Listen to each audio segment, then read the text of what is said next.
Como agua para chocolate, de Laura Esquivel. Capítulo 7. Julio. Caldo de colita de res. Ingredientes: 2 colitas de res, una cebolla, 2 dientes de ajo, 4 jitomates, 1/4 kilo de ejotes, 2 papas, 4 chiles moritas.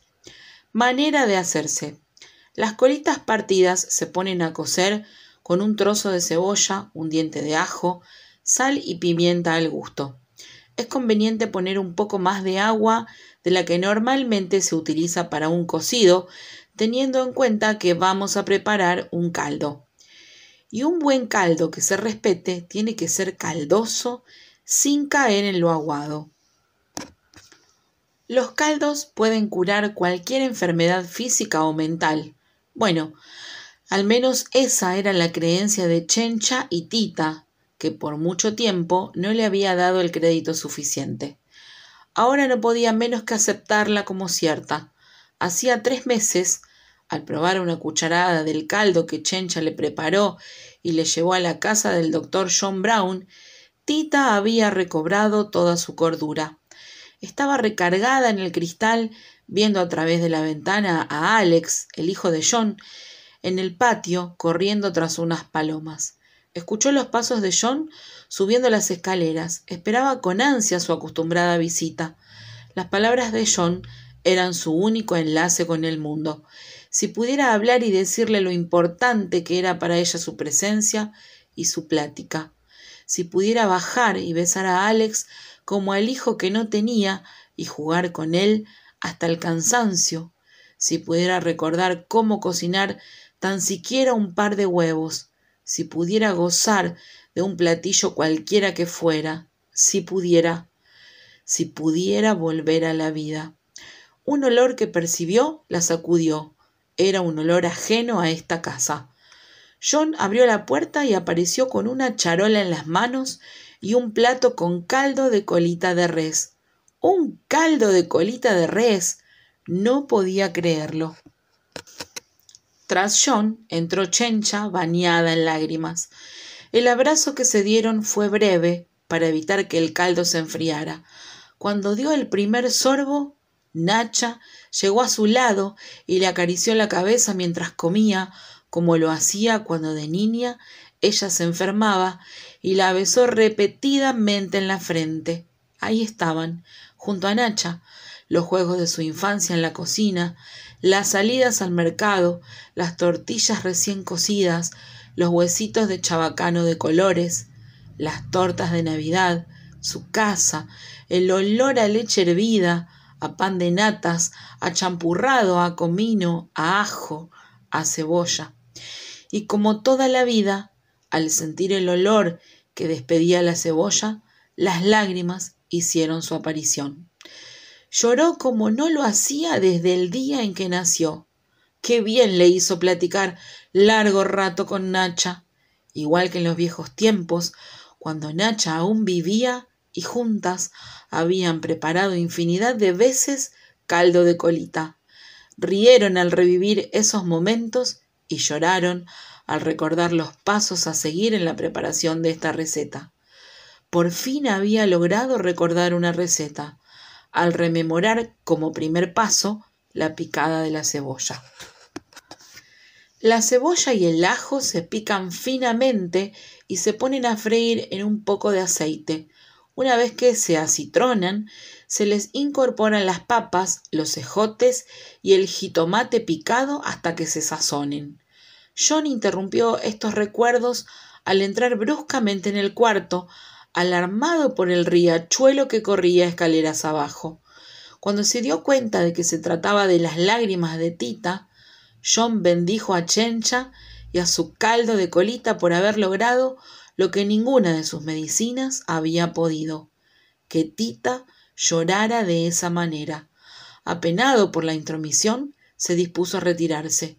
La voz de Tita se lo impidió. Esa melodiosa voz que no había pronunciado palabra en 6 meses.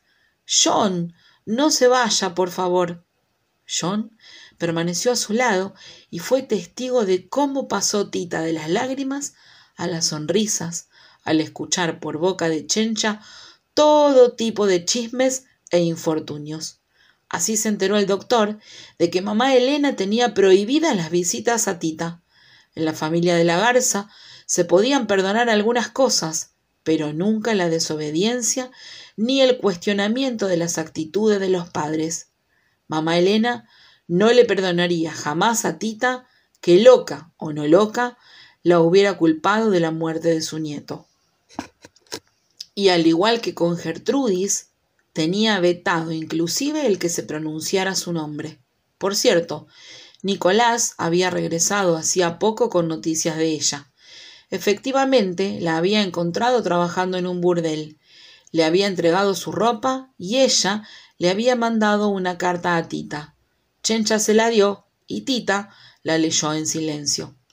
Querida Tita, no sabes cómo te agradezco el que me hayas enviado mi ropa. Por fortuna, aún me encontraba aquí y la pude recibir. Mañana voy a dejar este lugar, pues no es el que me pertenece. Aún no sé cuál será, pero sé que en alguna parte tengo que encontrar un sitio adecuado para mí. Si caí aquí fue porque sentía un fuego muy intenso que me quemaba por dentro. El hombre que me cogió en el campo prácticamente me salvó la vida. Ojalá lo vuelva a encontrar algún día. Me dejó porque sus fuerzas se estaban agotando a mi lado, sin haber logrado aplacar mi fuego interior. Por fin ahora, después de que infinidad de hombres han pasado por mí, siento un gran alivio. Tal vez algún día regrese a casa y te lo pueda explicar. Te quiere tu hermana Gertrudis. Tita guardó la carta en la bolsa de su vestido y no hizo el menor comentario. El que Chencha no le preguntara nada sobre el contenido de la carta indicaba claramente que ya la había leído al derecho y al revés. Más tarde, entre Tita, Chencha y John, secaron la recámara, las escaleras y la planta baja. Al despedirse, Tita le comunicó a Chencha su decisión de no regresar nunca más al rancho y le pidió que si lo hiciera saber a su madre. Mientras Chencha cruzaba por enésima vez el puente entre Eagle Pass y Piedras Negras, sin darse cuenta, pensaba cuál sería la mejor manera de darle la noticia a mamá Elena. Los celadores de ambos países la dejaron hacerlo, pues la conocían desde niña. Además, resultaba de lo más divertido verla caminar de un lado a otro, hablando sola y mordisqueando su rebozo. Sentía que su ingenio para inventar estaba paralizado por el terror. Cualquier versión que diera, de seguro iba a enfurecer a mamá Elena. Tenía que inventar una en la cual ella, al menos, saliera bien librada. Para lograrlo, tenía que encontrar una excusa que disculpara la visita que le había hecho a Tita. Mamá Elena no se tragaría ninguna, como si no la conociera. Envidiaba a Tita por haber tenido el valor de no regresar al rancho. Ojalá ella pudiera hacer lo mismo, pero no se atrevía. Desde niña había oído hablar de lo mal que les va a las mujeres que desobedecen a sus padres o a sus patrones y se van de la casa. Acaban revolcadas en el arroyo inmundo de la vida galante. Nerviosa daba vueltas y vueltas a su rebozo, tratando de exprimirle lo mejor de sus mentiras para estos momentos. Nunca antes le había fallado. Al llegar a las 100 retorcidas al rebozo, siempre encontraba el embuste apropiado para la ocasión. Para ella, mentir era una práctica de supervivencia que había aprendido desde su llegada al rancho. Era mucho mejor decir que el padre Ignacio le había puesto a recoger las limosnas que reconocer que se le había tirado la leche por estar platicando en el mercado. El castigo al cual uno se hacía merecedora era completamente diferente. Total, todo podía ser verdad o mentira, dependiendo de que uno se creyera las cosas verdaderamente o no. Por ejemplo, todo lo que había imaginado sobre la suerte de Tita no había resultado cierto. Todos estos meses se los había pasado angustiada, pensando en los horrores por los que estaría pasando fuera de la cocina de su casa, rodeada de locos, gritando obscenidades, atada por una camisa de fuerza y comiendo quién sabe qué tipo de comida horrenda fuera de casa.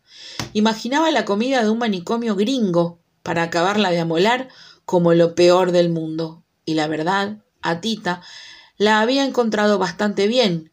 Nunca había puesto un pie en un manicomio, se veía que la trataban de lo más bien en casa del doctor, y no ha de haber comido tan mal, pues le notaba hasta unos kilitos de más.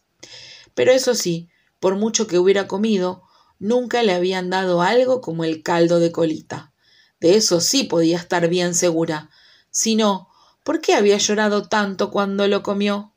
Pobre Tita, de seguro ahora que la había dejado estaría llorando nuevamente, atormentada por los recuerdos y la idea de no volver a cocinar al lado de Chencha nunca más. Sí, de seguro estaría sufriendo mucho.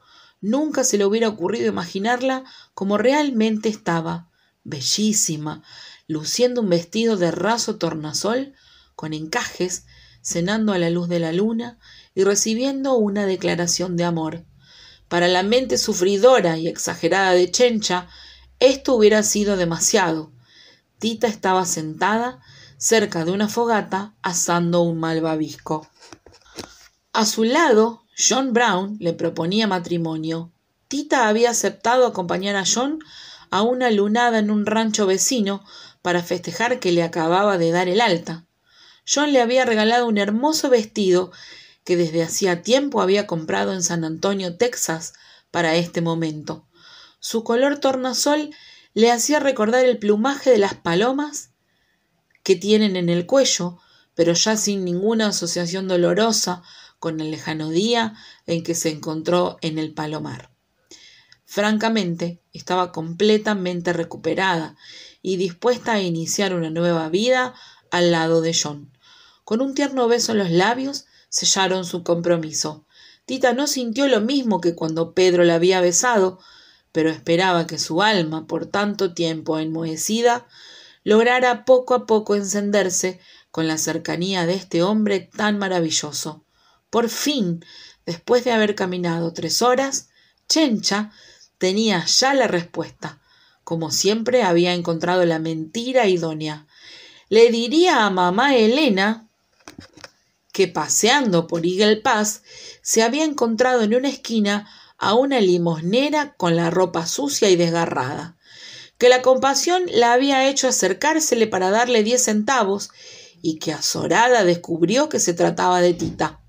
Se había escapado del manicomio y vagaba por el mundo pagando la culpa de haber insultado a su madre. Ella la había invitado a regresar, pero Tita se había negado. No se sentía merecedora de vivir nuevamente al lado de tan buena madre y le había pedido que por favor le dijera a su mamá que la quería mucho y que nunca olvidaría lo mucho que siempre había hecho por ella, prometiendo que en cuanto se hiciera una mujer de bien, regresaría a su lado para darle todo el amor y el respeto que mamá Elena se merecía. Chencha pensaba cubrirse de gloria con esta mentira, pero por desgracia no lo pudo lograr. Esa noche, al llegar a casa, un grupo de bandoleros atacó el rancho.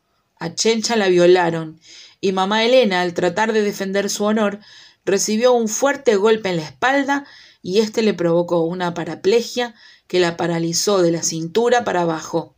En esas condiciones no estaba como para recibir ese tipo de noticias, ni Chencha como para darlas.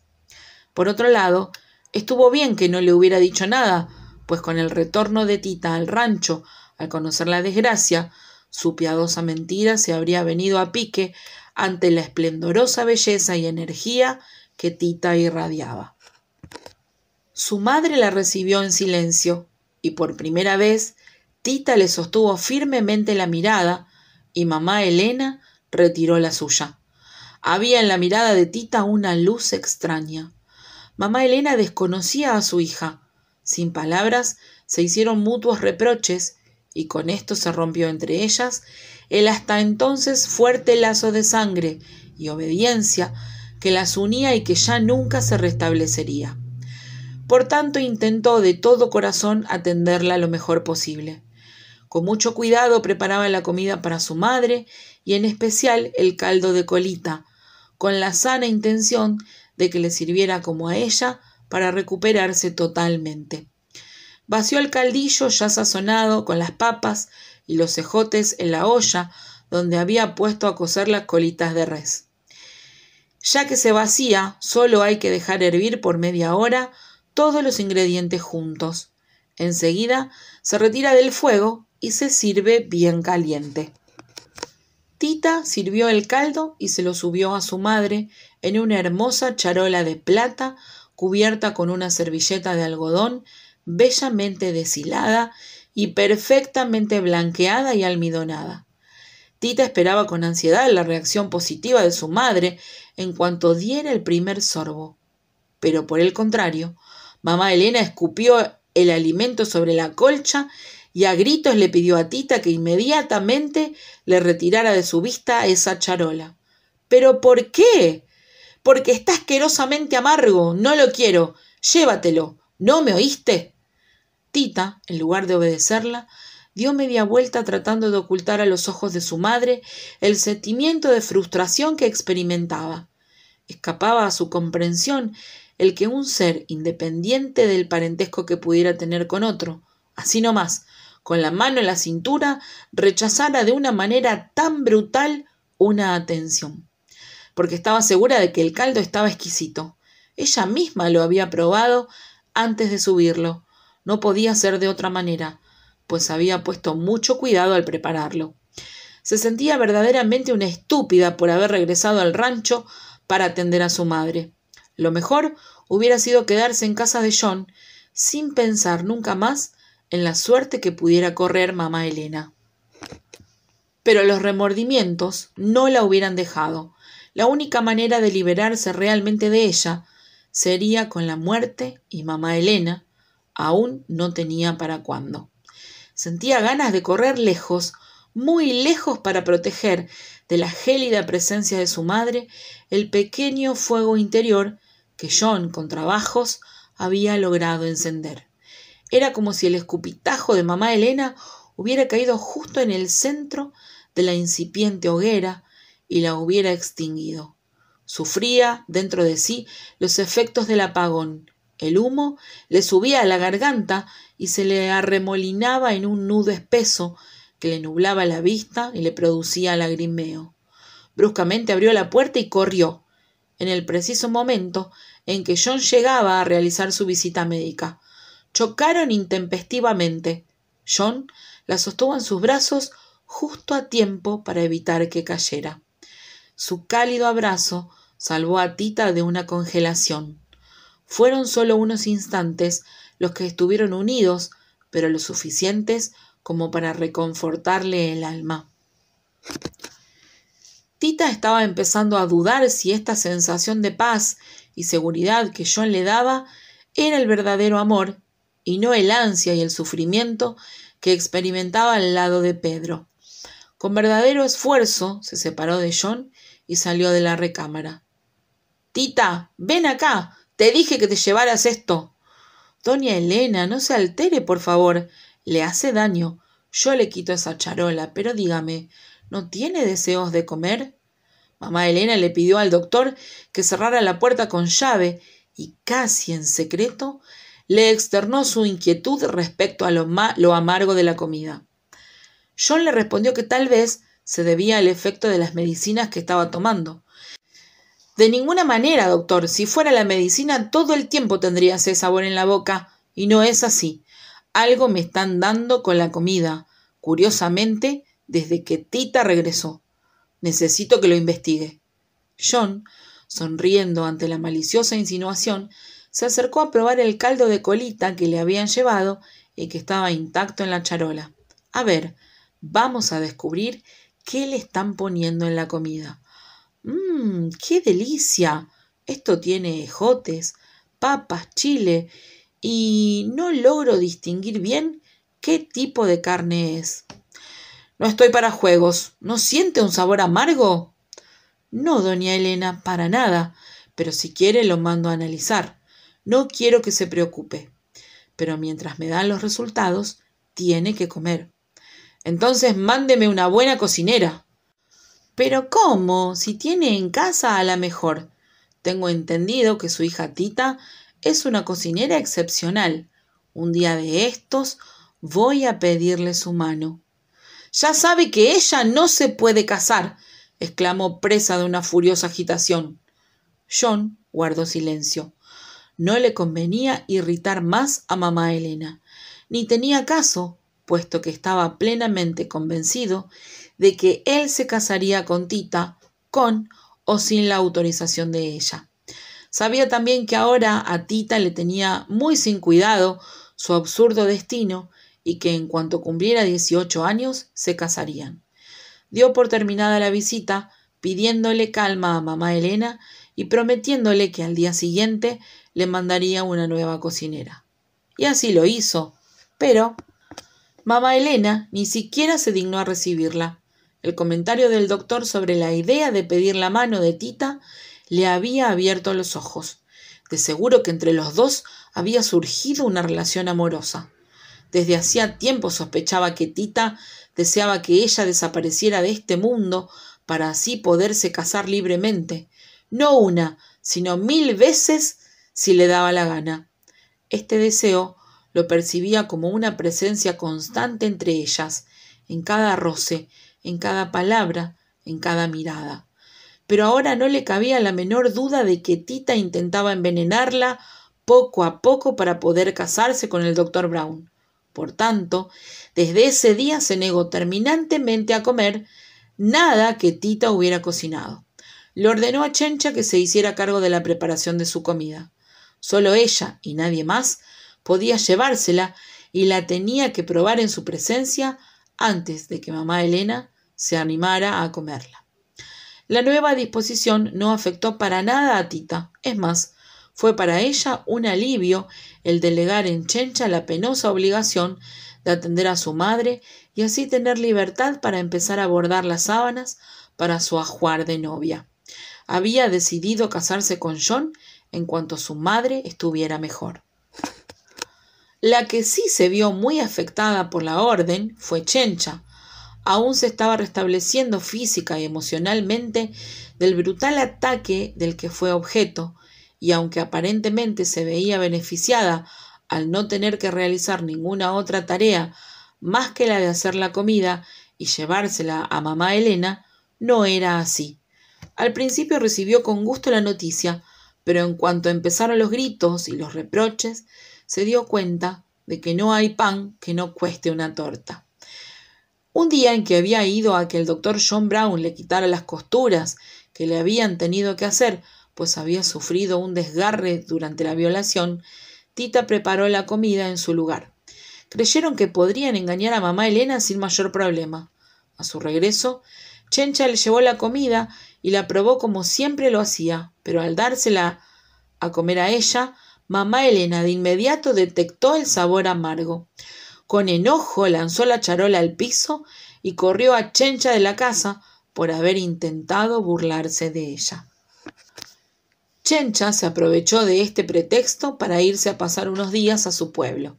Necesitaba olvidarse del asunto de la violación y de la existencia de mamá Elena. Tita trató de convencerla de que no le hiciera caso a su mamá. Tenía muchos años de conocerla y ya sabía muy bien cómo manejarla. Sí, niña, pero ahorita ¿pa' qué quiero más agrura? Si con el mole que tengo. Déjame ir, no seas ingrata. Tita la abrazó y la consoló como lo había hecho todas las noches desde su regreso. No veía la manera de sacar a Chencha de su depresión y de la creencia de que ya nadie se casaría con ella después del violento ataque que sufrió por parte de los bandoleros. Ya ves cómo son los hombres. Toditos dicen que el plato de segunda mesa ni en otra vida, menos esta. Al ver su desesperación, Tita decidió dejarla ir. Por experiencia, sabía que si permanecía en el rancho y cerca de su madre, no tendría salvación. Solo la distancia podría hacerla sanar. Al otro día, la mandó con Nicolás a su pueblo. Tita entonces se vio en la necesidad de contratar una cocinera. Pero ésta se fue de la casa a los 3 días de haber llegado. No soportó las exigencias ni los malos modos de mamá Elena. Entonces buscaron a otra, que solo duró 2 días, y a otra, hasta que no quedó ninguna en el pueblo que quisiera trabajar en la casa. La que más duró fue una muchacha sordomuda, aguantó 15 días, pero se fue porque mamá Elena le había dicho en señas que era una mensa. Entonces a mamá Elena no le quedó otra que comer lo que Tita cocinaba, pero lo hacía con las debidas precauciones.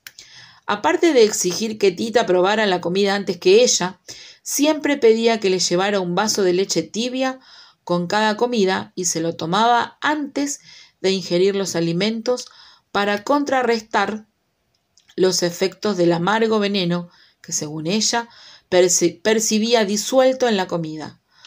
Algunas veces solo esta medida era suficiente, pero en ocasiones sentía vivos dolores en el vientre.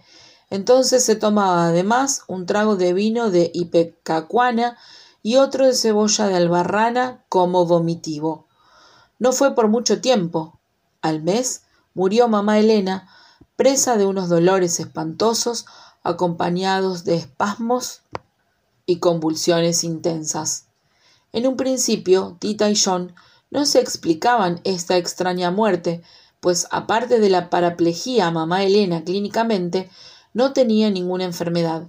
Pero al revisar su buró, encontraron el frasco de vino de ipecacuana y dedujeron que de seguro mamá Elena lo había estado tomando a escondidas. John le hizo saber a Tita que este vomitivo es tan fuerte que puede provocar la muerte. Tita no podía quitarle la vista al rostro de su madre durante el velorio. Hasta ahora, después de muerta, la veía por primera vez y la empezaba a comprender. Quien la viera podría fácilmente confundir esa mirada de reconocimiento con una mirada de dolor, pero Tita no sentía dolor alguno. Ahora comprendía el significado de la frase de fresca como una lechuga. Así de extraña y lejana se debería sentir una lechuga ante su repentina separación de otra lechuga con la que hubiera crecido. Sería ilógico esperar que sufriera por la separación de esa lechuga con la que nunca había podido hablar ni establecer ningún tipo de comunicación y de la que sólo conocía las hojas exteriores, ignorando que en su interior había muchas otras escondidas. No podía imaginar a esa boca con rictus amargo besando con pasión, ni esas mejillas ahora amarillentas sonrosadas por el calor de una noche de amor. Y sin embargo, así había sido alguna vez, y Tita lo había descubierto ahora, demasiado tarde, y de una manera meramente circunstancial. Cuando Tita lo estaba vistiendo para el velorio, le quitó de la cintura el enorme llavero que como una cadena la había acompañado desde que ella recordaba. En la casa todo estaba bajo llave y bajo estricto control. Nadie podía sacar ni una taza de azúcar de la despensa sin la autorización de mamá Elena. Tita conocía las llaves de todas las puertas y escondrijos, pero además del enorme llavero, tenía colgado al cuello un pequeño dije en forma de corazón y dentro de él había una pequeña llave que le llamó la atención. De inmediato relacionó la llave con la cerradura indicada. De niña, un día jugando a las escondidillas, se había metido en el ropero de mamá Elena. Entre las sábanas había descubierto un pequeño cofre. Mientras Tita esperaba que la fueran a buscar, trató inútilmente de abrirlo, pues estaba bajo llave. Mamá Elena, a pesar de no estar jugando a las escondidas, fue quien la encontró al abrir el ropero. Había ido por una sábana o algo así y la cogió con las manos en la masa. La castigó en el granero y la pena consistió en desgranar 100 elotes. Tita sintió que la falta no ameritaba el castigo tan grande. Esconderse con zapatos entre las sábanas limpias no era para tanto. Y ahora, muerta su madre, mientras leía las cartas que contenía el cofre, se daba cuenta de que no había sido castigada por eso, sino por haber intentado ver el contenido del cofre y que el castigo sí era para tanto. Tita abrió el cofre con morbosa curiosidad. Contenía un paquete de cartas de un tal José Treviño y un diario. Las cartas estaban dirigidas a mamá Elena. Tita las ordenó por fechas y se enteró de la verdadera historia de amor de su madre. José había sido el amor de su vida. No le habían permitido casarse con él, pues tenía en sus venas sangre negra. Una colonia de negros, huyendo de la guerra civil en USA y del peligro que corrían de ser linchados, había llegado a instalarse cerca del pueblo. José era el producto de los amores ilícitos entre José Treviño padre y una guapa negra.